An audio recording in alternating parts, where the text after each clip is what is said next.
আল্লাহর ইবাদত করার জন্য, বন্দেগী দাসত্ব করার জন্য। আর আমাদেরকে সৃষ্টি করছে আল্লাহর আনুগত্য হুকুম পালন করার জন্য। ইন্নাদ-দীন ইনদাল্লাহিল ইসলাম, ইসলাম হচ্ছে পূর্ণাঙ্গ জীবন বিধান। ইসলাম একজন মানুষের জন্ম থেকে মৃত্যু পর্যন্ত, ভাগ্যরচনা থেকে রাষ্ট্র পর্যন্ত সকল বিষয়ে সকল কিছু সিদ্ধান্ত নেওয়ার জন্য আল্লাহ পাক আমাদের সংবিধান হিসেবে কি দিয়েছেন? আল কোরআন দিয়েছেন। সেই কোরআন হচ্ছে আমাদের জীবনের সাথী, আমার মরণের সাথী, আমার সংবিধান। এই কোরআনকে আল্লাহ পাক বলছে ওয়াতাসিমু বিহাবলিল্লাহি জামিয়া, তোমরা আল্লাহর রজ্জু কি করো? মজবুত ধারণ করো, তোমরা বিচ্ছিন্ন হইও না। আনাকিমুদ্দিন ওয়ালা তাতাফাররাকু, তোমরা দ্বীনকে কায়েম করো, তোমরা বিচ্ছিন্ন হইও না। নবী রাসূলরা একা একা করতে পারেন নাই, এই জন্য ঐক্যবদ্ধভাবে, জমাতবদ্ধভাবে, সমষ্টিকভাবে সকলে মিলে এই ভূখণ্ডে, এই দেশে দিন কায়েম নাই। এই জন্য দিন কায়েমের দায়িত্ব আমাদেরকে আল্লাহ দিয়েছেন। আর এই দিন কায়েমের দায়িত্ব পালন করা দেখি নফল না ফরজ? দেখি সকলে একমত নি? ফরজ দিকে একমত নি আপনারা? এটা আল্লাহ পাক বলছে ফরজ, এখন আপনার মতামত কি? ফরজ। তাহলে এখন আল্লাহকে বাদ দিয়ে, আল্লাহর দিনকে বাদ দিয়ে অন্য পথে যারা ডাকে সেটা হচ্ছে তাগুত। কিছুক্ষণ আগে মোস্তাকিম তাগুত। আল্লাহর দিনকে বিজয় করার জন্য যারা ডাকবে তারা হচ্ছে দিনের দাঁড়ি। আমার আহসানু কাওলাম মিম্মান দাআ ইলাল্লাহি ওয়া আমিলা সালিহান ওয়া ক্বালা ইন্নানি মিনাল মুসলিমিন। ওই ব্যক্তির কত উত্তম কথা কার হইতে পারে যে মানুষকে দিনের পথে, আল্লাহর পথে মানুষকে কি করে? ডাকে, আহ্বান করে। আর কি করে? নেক কাজ করে, নেক আমল করে। ওয়া ক্বালা ইন্নানি মিনাল মুসলিমিন, আর এই কথা বলে আমি মুসলমানের অন্তর্ভুক্ত। এই সিরিয়াং উত্তর দক্ষিণ সহ 4টা গ্রাম এই কেন্দ্র, এটা বিশাল একটা কেন্দ্র। এই কেন্দ্রে আপনারা দেখেন, আমি অনেক সময় বলি থেকে এই কথাটা, বিজয়ের জন্য লোক বেশি বিবেচ্য বিষয় না, বিজয়ের জন্য আত্মবিশ্বাসী লিখব। আমি বিজয় হব ইনশাআল্লাহ, আমি আমার মিশনকে সামনে নিয়ে যাব ইনশাআল্লাহ। এটাই হচ্ছে বিজয়ের জন্য একটা বড় ধরনের কি বিশ্বাস। আমি যদি নিজে আর কি হবে নি, মানুষ তো নাই, লোক কজন আইছি, এত মানুষ।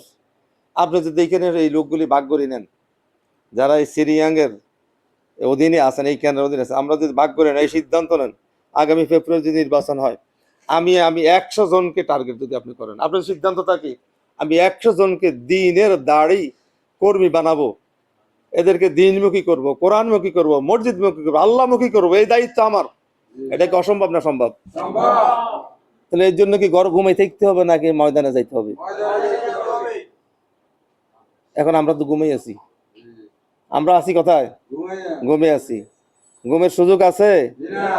আমি একটা কথা মনে করি, এটা আমার বিশ্বাস, আল্লাহ পাক 5 তারিখের আগে 41 সনের 26 আগস্ট থেকে ইয়ার ভিতরে এই আর 5 তারিখের পরে আমাদের যে অনুকূল পরিবেশ করে দিয়েছেন, এটা আমাদের জন্য 84 বছর কখনো হয়নি। এই 84 বছর পরে এই সুযোগটা আল্লাহ পাক করে দিয়েছেন, এটা আল্লাহর মেহেরবানি, নিয়ামত। আর দ্বিতীয় বিজয় দিয়েছেন ঢাকা, ঢাবি এবং জাহাঙ্গীরনগর বিশ্ববিদ্যালয়ে। আপনাদেরকে যেইভাবে আল্লাহ পাক বিজয়ী করেছেন, 1989 থেকে 5 তারিখ আগ পর্যন্ত শিবির নিষিদ্ধ ছিল জাহাঙ্গীরনগর বিশ্ববিদ্যালয়। সেখানে আপনারা 20টা পেয়েছেন, আমরা 20টা পেয়েছি 25টার ভিতরে। ঢাকা বিশ্ববিদ্যালয় 21টা পেয়েছেন, এরা একটাও পায়নি। তাহলে এই বিজয় কিন্তু এটা পরীক্ষা। এই বিজয় কি? আমি কি করি? তোমাদেরকে আমি বিজয় দিচ্ছি, 5 আগস্টের উন্মুক্ত পরিবেশ করে দিছি, এখন তোমরা কি ঘুমাই রইছো নাকি কাজ করবে? এটা আমি দেখতেছি, আল্লাহ পাক বলতেছে। আবার তোমাদেরকে ঢাকা ভার্সিটির মতন, জাহাঙ্গীরনগরের মতন বিশ্ববিদ্যালয়ের মতন এরকম 2টা বিশ্ববিদ্যালয় তোমাদের অধীনে করে দিছি। এটা শুকরিয়া হিসেবে তুমি কি ঘরে বসে থাকবা, ঘুমাই থাকবা, নাকি ময়দানে ঝাঁপিয়ে পড়ি এই জমিনকে আল্লাহর জন্য, আল্লাহর দ্বীনের জন্য মানুষের কাছে এই দাওয়াত পৌঁছাইবা কিনা, এটা আমি পরীক্ষা করতেছি। এই নিয়ামত যদি আমরা অস্বীকার করি, এই নিয়ামত যদি আমরা পাইয়া যদি আমরা ময়দানে না যাই, মানুষের কাছে না যাই, তাহলে এটা আল্লাহর নাফরমানি হবে। এর জন্য হয়তো বিপরীত কোন শক্তিকে আল্লাহ পাক, আল্লাহ না করুক, চাপাই দিবে, যেটা আর কখনো সরাইতে পারবে না। তাহলে আসুন আমরা কি করি, আমরা এই সিরিয়াং নিয়ে চিন্তা করি। কি নিয়ে চিন্তা করি? আত্মীয় স্বজন যারা তাদেরকে বাইরে আছে তাদেরকে আমরা কথা বলবো, বাংলাদেশ যে কোনো জায়গায় দিনের কথা আমরা বলি, ঠিক আছে, দুনিয়ার যেই কোনো সেটা আমরা বলবো, কিন্তু আমার মিশন হবে, আমার ভিশন হবে এই সিরিয়ান। এই সিরিয়ান কেন্দ্রকে আমি কিভাবে আমার কোরআনের পক্ষের ফাট থেকে, আমার দাঁড়াই ফেলার প্রতীকের ফাট থেকে আমরা বিজয় আনতে পারি, সেই জন্য যত হ্যাকমত কৌশল অ্যাপ্লাই করলে আমি মানুষের কাছে যেতে পারবো, বিজয় শ্রেণী আনতে পারবো, সেই কাজটা আমাদের করতে হবে। আমরা রাজি নেই? সকলে কি কাজ করবেন? সকাল বিকাল রাত্রে দুপুর নাই, ঘুম নাই, বিরামহীন ভাবে কাজ করতে হবে।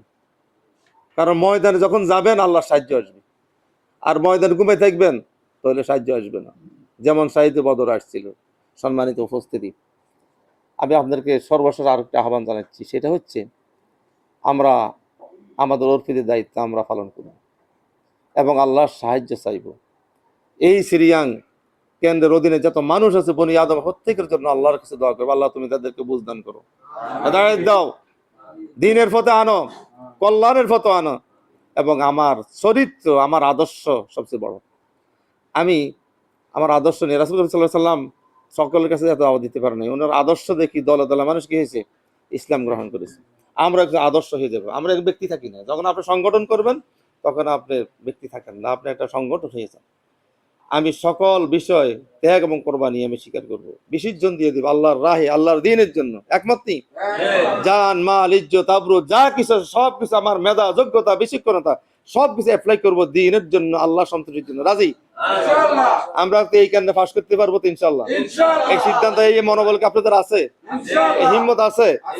তাহলে আমরা ইনশাআল্লাহ আজিজ আল্লাহ পাক যদি তৌফিক দিয়ে আমাদের প্রত্যেকের ব্যক্তির যত কিছু আছে, মেধা যোগ্যতা বিচক্ষণতা, আমাদের জান মাল ইজ্জত আবরু সব কিছু আমরা বিসর্জন করে দিব আল্লাহর সন্তুষ্টির জন্য, আল্লাহর রাহে।